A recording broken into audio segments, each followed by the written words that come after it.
Muito bem, pessoal, vamos lá. Olha só, estamos falando da fraude à execução fiscal e eu mostrei para vocês a linha do tempo do direito tributário, mostrando que aqui nós temos uma antecipação do momento a partir do qual nós vamos considerar que a venda ou a oneração de bens foi feita em fraude à execução. Vejam que na execução comum, né, a fraude, a presunção de fraude, acontecerá a partir da citação no processo de execução ou a partir da citação, né, da parte de um processo que seja apto a levá-lo à insolvência. Aqui, na seara tributária, nós temos uma antecipação desse momento, concordam? Por quê? Porque, vejam, ainda não foi proposta a execução fiscal, tudo bem? Mas, uma vez inscrito o débito em dívida ativa, nós vamos considerar que o contribuinte tem débito e, então, estaremos diante da possibilidade da fraude à execução. Vejamos, coloquei para vocês, presunção de fraude à execução. Então, artigo 185 do Código Tributário Nacional, o qual estabelece, presume-se fraudulenta a alienação ou oneração de bens ou rendas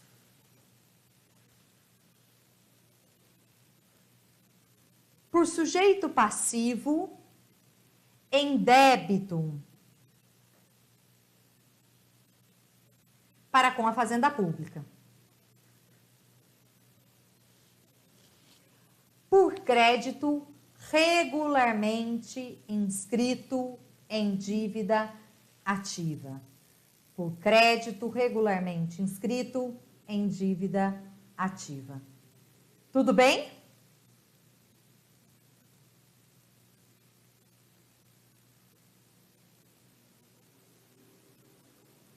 Copiaram, amigos?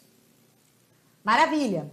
Bom, e aí eu coloquei algumas observações para vocês. Olha só, a regra não se aplica na hipótese de terem sido reservados pelo devedor bens ou rendas suficientes ao total pagamento da dívida inscrita. É uma questão óbvia, né? Mas o CTN traz essa regra no artigo 185, parágrafo único. Tudo bem? E por isso eu a coloquei aí no quadro. Mas uma questão que é importante que nós falemos. Essa presunção de fraude à execução é uma presunção absoluta ou relativa? Bom, meus amigos, o STJ entende que a presunção aí do artigo 185 do CTN é uma presunção absoluta, tá? Desde que a Fazenda Pública demonstre, meus amigos, que não há bens passíveis para responder pela dívida tributária, né? E que o devedor alienou alguns dos seus bens ou renda, sem deixar bens para responder pela dívida tributária após a inscrição em dívida ativa, nós estamos diante da fraude à execução. Presunção absoluta, tendo em vista a natureza do crédito tributário. Bom, o entendimento é de que não se aplica aqui, na seara do direito tributário, a súmula 375 do STJ, a qual estabelece o reconhecimento da fraude à execução depende do registro da penhora, do bem alienado ou da prova de má-fé do terceiro adquirente.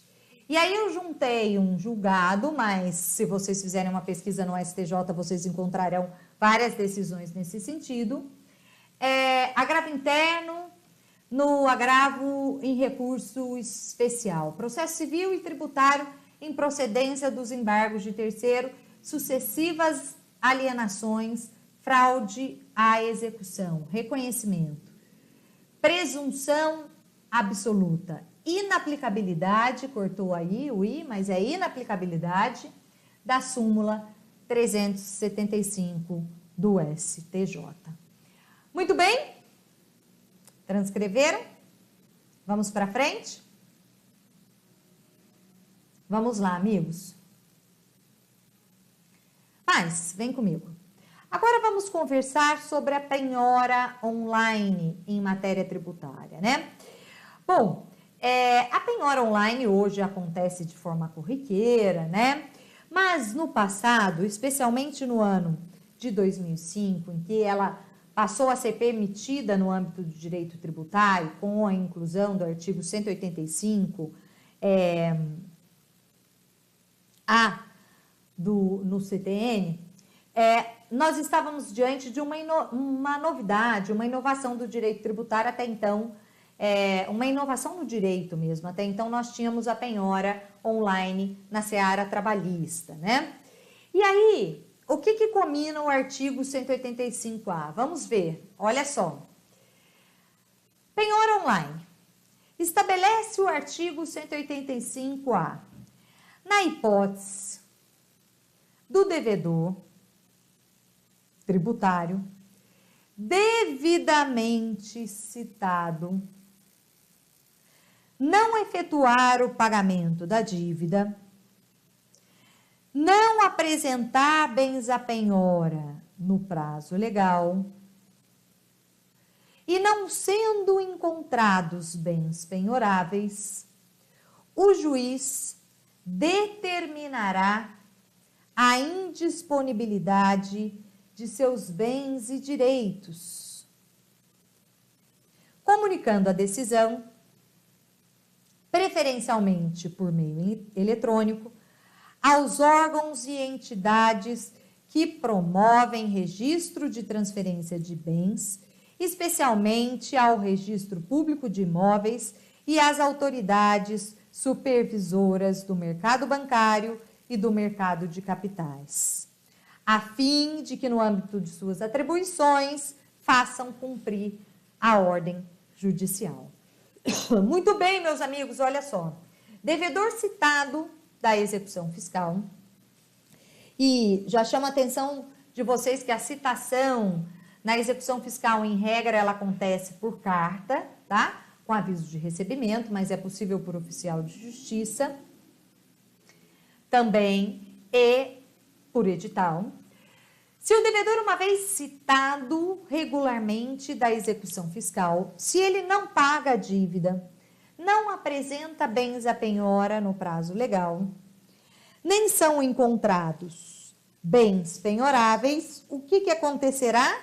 Juiz decretará a indisponibilidade dos seus bens e de suas rendas e comunicará a sua decisão, especialmente por meio eletrônico, aos órgãos competentes de registro, como o CRI, como o DETRAN, como, por exemplo, CIRETRAN e ainda, meus amigos, as instituições financeiras e bancárias. Muito bem? Portanto, guardem essa regra da penhora online, porque ela tem caído muito nos concursos públicos. É imprescindível, então, que o devedor seja citado e que ele não pague, não apresente bens à penhora, nem sejam encontrados bens penhoráveis. Bom, vem comigo. Duas observações importantes que eu já vou colocar no caderno, porque eu sou antiga, tá, gente? No quadro para vocês, né? Vou pedir para que vocês as coloquem no caderno. Primeiro, olha só, a indisponibilidade, ela deve se limitar ao valor total do débito exigível, devendo o juiz determinar o imediato levantamento da indisponibilidade dos bens ou valores que excederem o valor ou o montante da dívida. É o que comina o artigo 185A, parágrafo 1º. Assim como o parágrafo 2º impõe que os órgãos e entidades às quais forem feitas as comunicações deverão enviar imediatamente ao juízo, né, a relação discriminada dos bens e direitos cuja indisponibilidade eles tiverem realizado. Então vamos lá, olha só, tá aí, ó. Já falo sobre essa regra. Bom, não coloquei no quadro, mas já vamos colocar então. Vamos lá. A indisponibilidade, vou ditar, tá? Observação 1. A indisponibilidade de que trata o artigo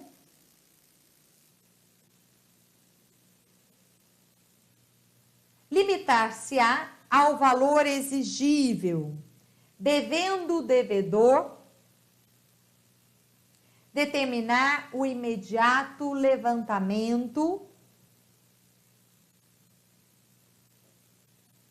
daquilo que exceder o valor da obrigação. 2.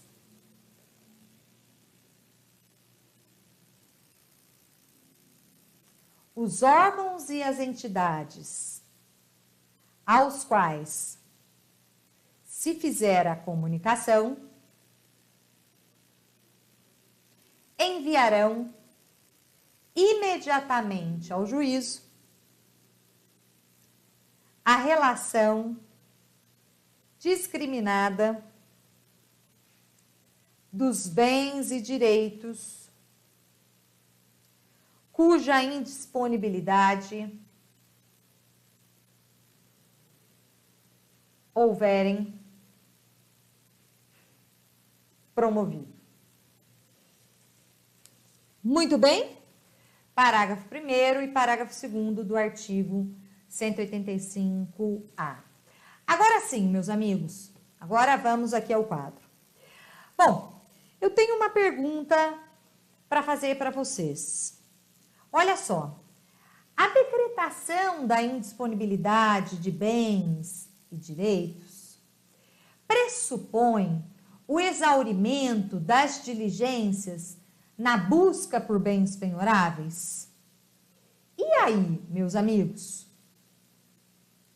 Será que a decretação da indisponibilidade por parte do judiciário exige que a Fazenda Pública demonstre que exauriu todas as diligências objetivando encontrar bens do devedor passíveis de serem penhorados? A resposta a essa pergunta decorre da súmula, vamos lá? 560 do STJ, a qual estabelece o seguinte, vejam bem, a decretação da indisponibilidade de bens e direitos, na forma do artigo 185-A do CTN, pressupõe o exaurimento das diligências na busca por bens penhoráveis, o qual fica caracterizado quando infrutíferos o pedido de constrição sobre ativos financeiros e a expedição de ofícios aos registros públicos do domicílio do executado, ao DENATRAN e ao DETRAN. Meus amigos, então vejam, e essa súmula 560 do STJ tem caído em concurso público, que só é possível a decretação da indisponibilidade de bens e de direitos do devedor após o exaurimento de diligências na busca de bens penhoráveis. E o exaurimento das diligências na busca de bens penhoráveis será demonstrado, será caracterizado quando infrutífero pedido de constrição de ativos financeiros, de dinheiro na conta do executado, bem como a expedição de ofícios para os registros públicos do domicílio do executado, como cartório de registro de imóveis, ofício para o DETRAN ou DENATRAN, esses ofícios, tenham as suas respostas negativas. Tudo bem? Colocaram aí a súmula, o artigo 185A do CTN e a súmula 560 do STJ, tranquilo? Olha quanta informação importante na aula de hoje, hein?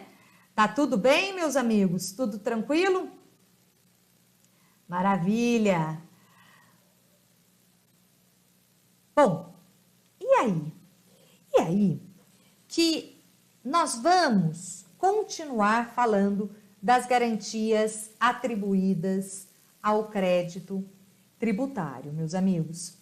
E aí, o que eu tenho para contar para vocês a partir de agora é que a legislação, o Código Tributário Nacional, exige prova de quitação dos tributos para que o contribuinte possa praticar determinados atos.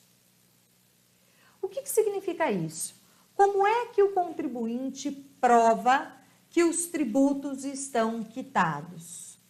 Ora, os contribuintes conseguirão provar que os tributos estão quitados com a apresentação de certidão negativa de débitos ou de certidão positiva com efeito ou com efeitos de negativa. Nos termos do artigo 206 do Código Tributário Nacional, certidão esta que vale tanto quanto uma certidão negativa. Muito bem, vejamos os dispositivos e as regras. Exigência de prova de quitação dos tributos. Meus amigos, é imprescindível a apresentação de prova de quitação dos tributos para a extinção das obrigações do falido. Ou seja, a extinção das obrigações do falido requer prova de quitação de todos os tributos, nos termos do que comina o artigo 191 do Código Tributário Nacional. Mas a concessão de recuperação judicial. A concessão de recuperação judicial depende da apresentação da prova de quitação de todos os tributos, nos termos do que comina, estabelece, dispõe o artigo 191-A do Código Tributário Nacional. Mas nenhuma sentença de julgamento de partilha ou adjudicação será proferida sem prova de quitação de todos os tributos relativos aos bens do espólio ou às suas rendas. Vejam, sentença de julgamento de partilha ou de adjudicação, que são os atos finais, né, do processo de inventário, partilha, quando são vários os herdeiros, adjudicação, quando é um único herdeiro. Vejam, nenhuma sentença de julgamento de partilha ou adjudicação será prolatada sem apresentação de prova de quitação dos tributos. É o que comina o artigo 192 do Código Tributário Nacional. Vejam quantas garantias são asseguradas ao crédito tributário, porque vocês concordam comigo que a exigência de prova de quitação para a prática de determinado ato acaba aumentando a possibilidade do recebimento do crédito tributário. Muito bem? Maravilha? Mas temos aí a quarta exigência. É imprescindível a apresentação de prova de quitação dos tributos para a celebração de contrato ou o oferecimento de proposta em concorrência pública, salvo quando autorizado por lei. Artigo 193, do CTN. Então, estabelece o artigo 193. Salvo quando expressamente autorizado por lei, nenhum departamento da administração pública da União, dos estados, do Distrito Federal ou dos municípios, ou sua autarquia, celebrará contrato ou aceitará proposta em concorrência pública, sem que o contratante ou o proponente faça prova de quitação de todos os tributos devidos à fazenda pública interessada, relativos à atividade em cujo exercício contrata ou concorre.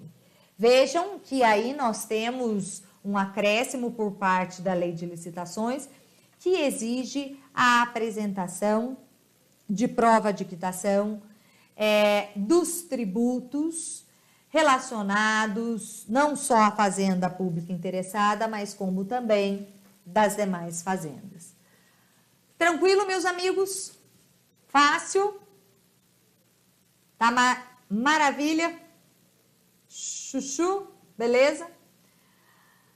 Muito bem. Vamos prosseguir? Vamos fazer o seguinte, vamos fazer um pequeno intervalo, e daí eu venho falar da preferência do crédito tributário e a gente segue com a matéria. Nos vemos já!